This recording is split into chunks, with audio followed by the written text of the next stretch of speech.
রমজানের পরে মানুষ দুই ভাগে বিভক্ত হয়ে যায়। একটি মাস রোজা রাখার পরে যখন শাওয়ালের চাঁদ ওঠে মানুষ দুই ভাগে বিভক্ত হয়ে যায়। কয় শ্রেণীর বলেন তো? দুই শ্রেণীর। কিছু মানুষ আছে রমজানের মতোই আমল করে, রমজানের মতোই গুনাহ থেকে নিজেদেরকে বিরত রাখে, গুনাহ ছেড়ে দিয়েছে, দ্বিতীয়বার পুনরাবৃত্তি করতে চায় না। তারা রমজানের মধ্যে যেমনভাবে ধূমপান করতো না, সুদ খেত না, ঘুষ খেত না, নামাজ ছেড়ত না, সে রমজানের পরেও তারা নামাজ ছাড়েনি, আমলগুলো ঠিক রেখেছে, সুদ ঘুষ খায় না, নামাজ ছাড়ে নাই, গীবত ছেড়ে দিয়েছে, সমালোচনা ছেড়ে দিয়েছে, মিথ্যা ছেড়ে দিয়েছে, হিংসা ছেড়ে দিয়েছে। এক শ্রেণীর মানুষ রমজানের পরে তারা রমজানের মধ্যেও যা করতো রমজানের বাইরেও তারা তাই করতেছে। 2 নম্বর, রমজানের মতোই তাদের জীবন যাপন করে। রমজান কেন্দ্রিক যারা সামান্য পরিবর্তন হয়েছে, রমজান যাওয়ার সাথে সাথে আবার ছেড়ে দিয়েছে। একজন রমজান মানে তাদের নামাজ শেষ, রমজান শেষ মানে তাদের নামাজ শেষ, তার ইবাদত শেষ, বন্দেগী শেষ, শুধুই তারা রমজান কেন্দ্রিক মুসল্লি। তাহলে দুই শ্রেণীর মানুষ বলেছি। এক শ্রেণীর মানুষ রমজানে যা যা করতো ছেড়ে দিয়েছে, রমজানের পরেও তাই ছেড়ে দিয়েছে।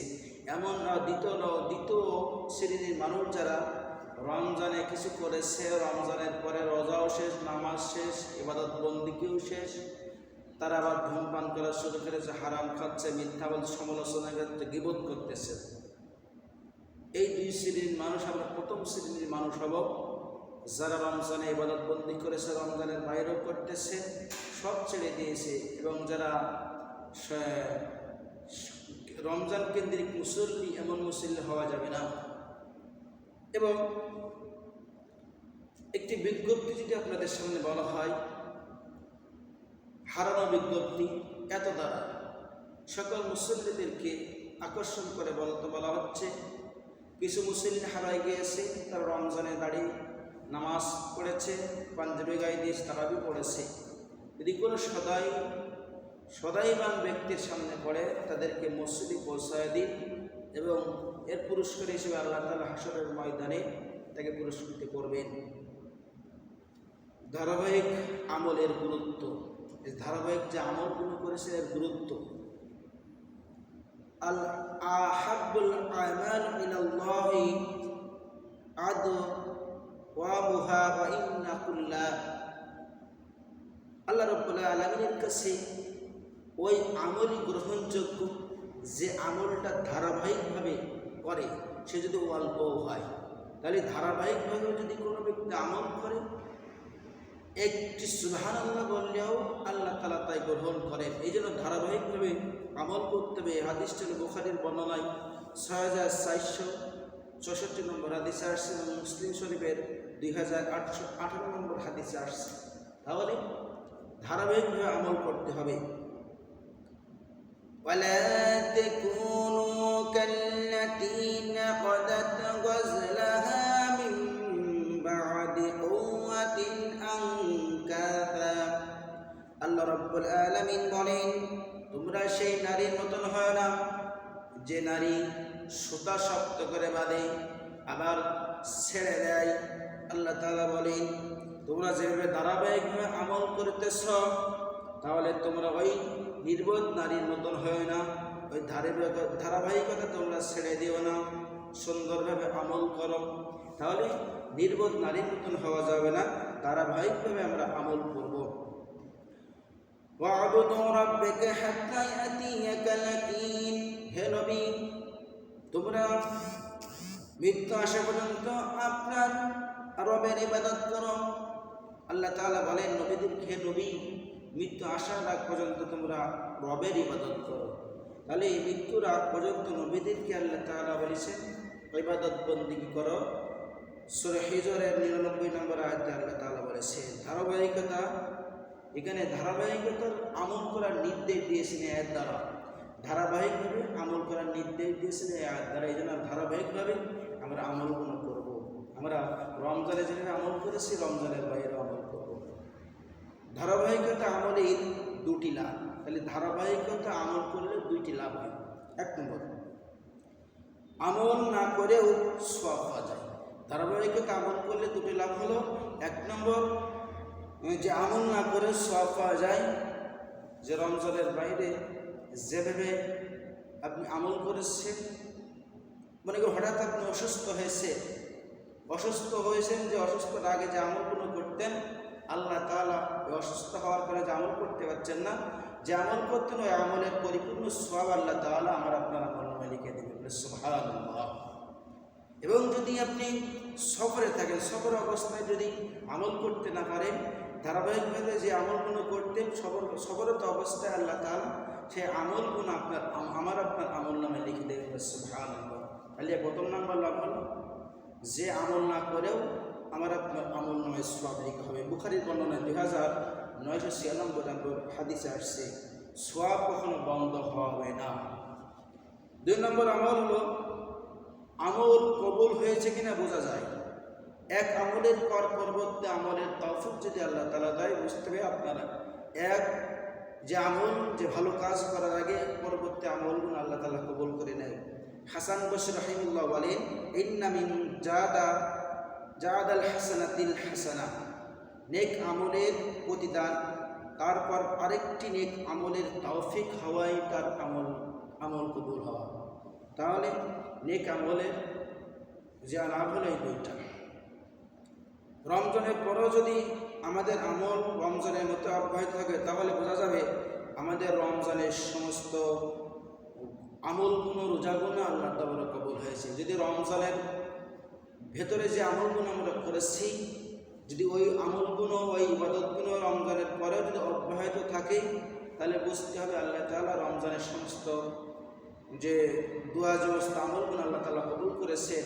আর যদি না হয় সব কিছু ব্যর্থ হয়ে যাবে। রমজানের বিদায়ের সালাম এবং যেগুলো করেছেন, যদি রোজা রেখেছেন, সেহরি খেয়েছেন ওই রাত্রে, তাহলে সব ব্যর্থ হয়ে যাবে, কষ্ট ব্যর্থ হয়ে যাবে। এই জন্য আল্লাহ তাআলা যেন আমাদের রমজানের ভেতরে যে অব্যাহত রেখেছে, রমজানের পরেও যেন আমরা সেই সমস্ত আমলগুলো সেই ইবাদতগুলো অব্যাহত রাখতে পারি।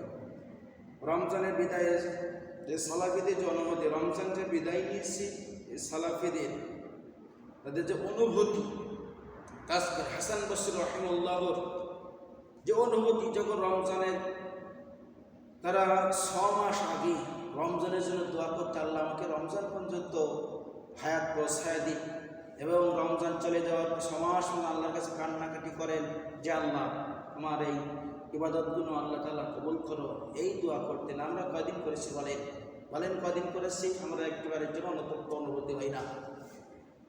এবং তারা কান্নাকাটি, হাসান বসরি রাহিমাহুল্লাহ কান্না করেছেন, আল্লাহর কাছে ক্ষমা চেয়েছে। এবং আবু হানিফা রাহিমাহুল্লাহর অবস্থা এমনভাবে ভেঙে পড়তেন, তিনি তাদের যে অনুভূতি তাদেরকে জিজ্ঞেস করলেন, তাদেরকে ইমাম আবু হানিফা রাহিমাহুল্লাহকে জিজ্ঞাসা করলেন যে রমজান রহমত ছিল না, আযাব ছিল না, তারপর তুমি এত ভাঙি বেড়ে এত কারণে কেন? ইমাম আবু রাহিমাহুল্লাহ বলেন যে রমজান রহমতের মাস, আমার জন্য আযাবের কারণ যদি না হয়, এই জন্য আল্লাহর কাছে কান্নাকাটি করি।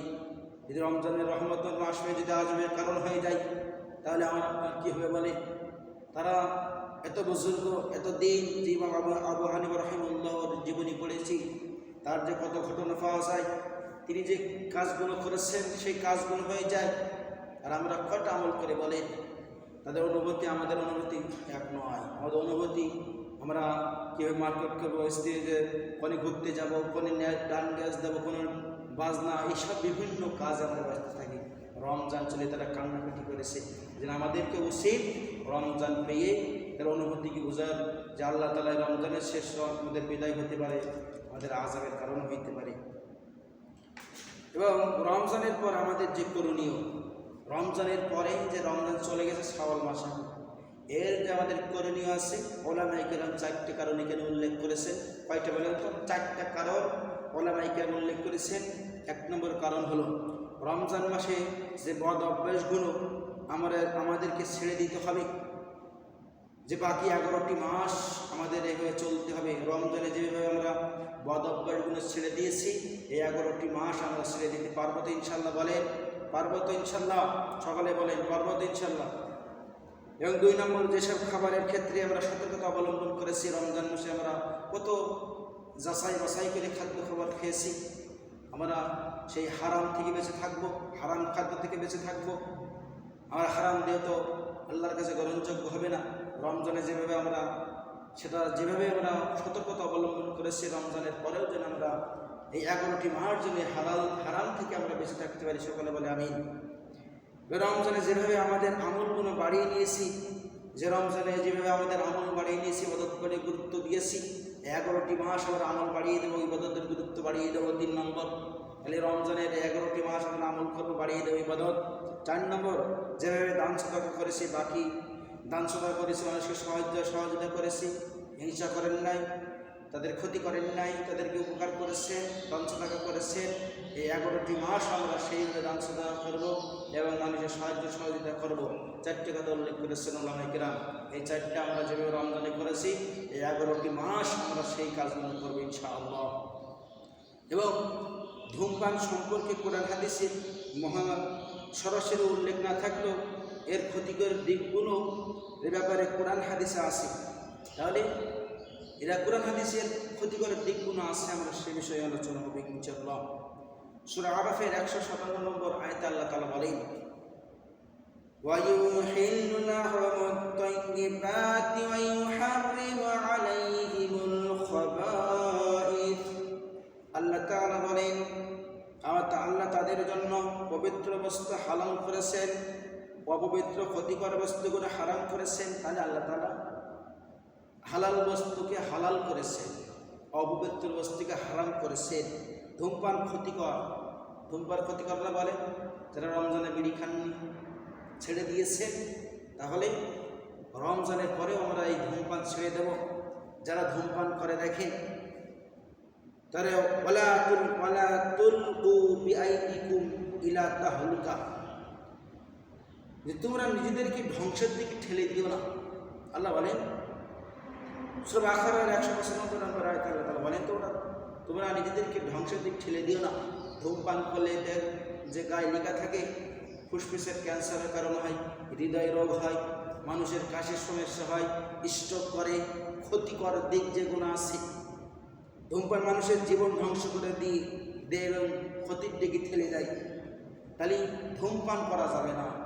আপনি ধূমপান করেন, আপনি যে নেশাগুলো করেন, এই মদ, গেঁজা, বিড়ি, সিগারেট যারা খান, আজ থেকে তওবা করে খাওয়া যাবে না।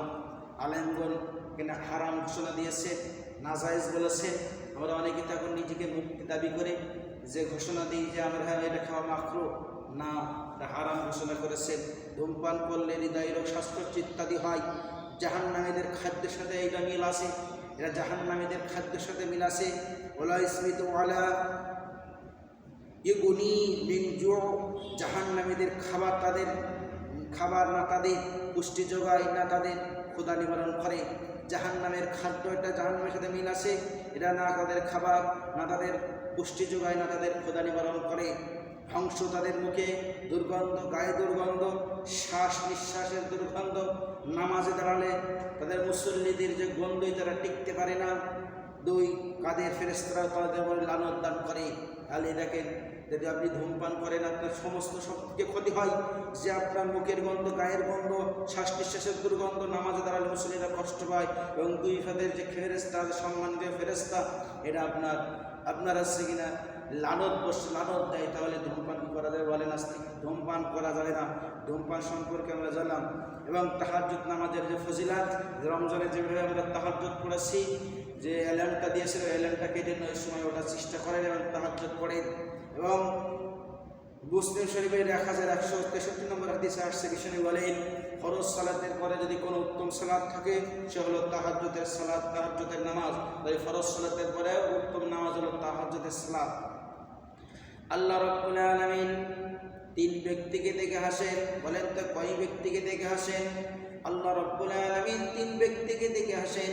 1 নম্বর, গভীর রাত হয়ে গেছে, গভীর রজনী দিনে যে আপনি চেতনা পেয়েছে সুন্দরী রমণী সুন্দরী বউকে রেখে যে আপনি ওযু করে আল্লাহর সিজদায় পড়ে আছেন, তাহাজ্জুদের সিজদায় পড়ে আছেন, ওই সময় আল্লাহ তাআলা ওই ব্যক্তিকে দেখে হাসেন, সুবহানাল্লাহ। তাহাজ্জুদের নামাজ পড়লে আল্লাহ তাআলা ওই সিজদায় পড়ে থাকলে আল্লাহ তাআলা হাসেন। 2 নম্বর, যারা জামাতের নামাজের জন্য হাজির হয়, জামাতে নামাজ পড়ার জন্য সামনের কাতারে দাঁড়ায়, জামাতবদ্ধ অবস্থায় নামাজ পড়ার জন্য আল্লাহ তাআলা ওই ব্যক্তিকে দেখে হাসেন। আমরা জামাত চলে যাই কিন্তু আমরা ওটাতে গুরুত্ব দিই না, আমরা জামাতে নামাজ পড়ার চেষ্টা করব। 3 নম্বর, যে আল্লাহর দিন প্রতিষ্ঠার জন্য, কোরআনের জন্য, ইসলামের জন্য আমরা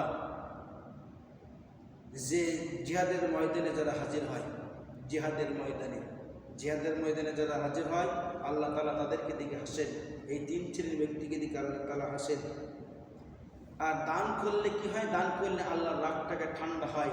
দান সদকা যেভাবে রমজানে করেছে, রমজানের বাইরে 11টি মাস দান সদকা করলে ওনার আল্লাহর রাগ ঠান্ডা হয়ে যায় এবং অপমৃত্যু থেকে, যে খারাপ মৃত্যু থেকে আল্লাহ তাআলা রক্ষা করেন এবং তাকে হেফাজত, খারাপ মৃত্যু থেকে আল্লাহ তাআলা হেফাজত করেন। যেরকম অগ্নিকাণ্ডে, পানিতে ডুবে স্ট্রোক ইত্যাদি ভয়াবহ মৃত্যু থেকে আল্লাহ তাআলা তাকে রক্ষা করেন। তাহলে দান সদকা করলে আল্লাহ তাআলা এইসব থেকে আপনাদেরকে রক্ষা করবেন, অপমৃত্যু থেকে। আমরা আল্লাহ তাআলা আমাদেরকে যেন এই গুণ আমল করার তৌফিক দান করে, সকলে বলে আমিন। আসসালামু আলাইকুম।